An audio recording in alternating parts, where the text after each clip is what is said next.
বন্ধুরা, আজকে হচ্ছে আমার বর মশাই বন্ধু বান্ধব সবাই মিলে দীঘা ঘুরতে গেছে।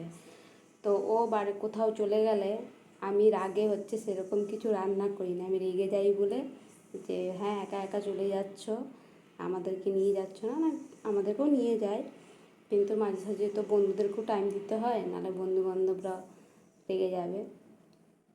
তো ও চলে গেলে আমি সেরকম কিছু রান্না করতে চাই না বলে সে কী করেছে, আমাদের জন্য সারপ্রাইজ হচ্ছে। আমি কী সারপ্রাইজ? তারপর ছোটো মেয়ে বলছে, মা দেখো বাবা কী মনে পাঠিয়েছে। তো ও দীঘা চলে গেছে, ওকে ফোন করছি যে দিয়ে গেছে বলবো বলে ফোন তুলছে না। তো বন্ধুরা দেখি কি দিয়ে গেছে, কি কি দিয়ে গেছে পাঠিয়েছে। আমি আন্দাজে বলছি ভেজ তরকারি, দেখে মনে হচ্ছে চিকেন। দাঁড়াও খুলছি কি কি আছে দেখছি। এই প্যাকেটটায় চিকেন আছে, আর একটা প্যাকেটে কী আছে দেখি। ও এই প্যাকেটটায় ভেজ তরকারি আছে।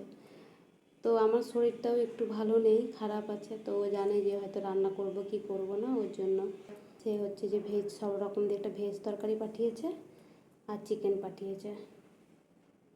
তো এই যে চিকেনটা ঢেলে নিয়েছি, আর এই যে ভেজ তরকারিটাও ঢেলে নিয়েছি বাটিতে।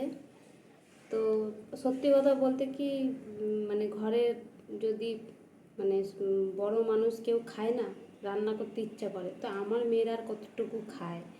তো আমি সচরাচর বাবা না থাকলে তো আমি সেরকম কিছু একটা ভাজা, হয়তো ডিমের মামলেট কি ডিম সিদ্ধ এরকমই রান্না করে নিই শর্টে কাটে।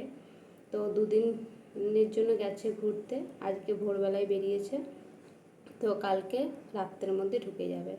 তো জানে যে আমি রান্না সেরকম করবো না। তো এগুলা মানে যে ক্যাটারিং করে সে ওর বন্ধু হয়, তারপরে ও তো অর্ডার টর্ডার নেয়, তো হয়তো বলেছে তুই দিয়ে দিবি। তো দিয়ে দিয়েছে ভেজ তরকারি, আর আমার দুই মেয়ে চিকেন ভালোবাসে, চিকেন পাঠিয়ে দিয়েছে। তো বন্ধুরা আজকে দুপুরবেলায় সেরকম কিছু মেনু নেই, ভাত ডাল আর এই দুটো মানে মাংস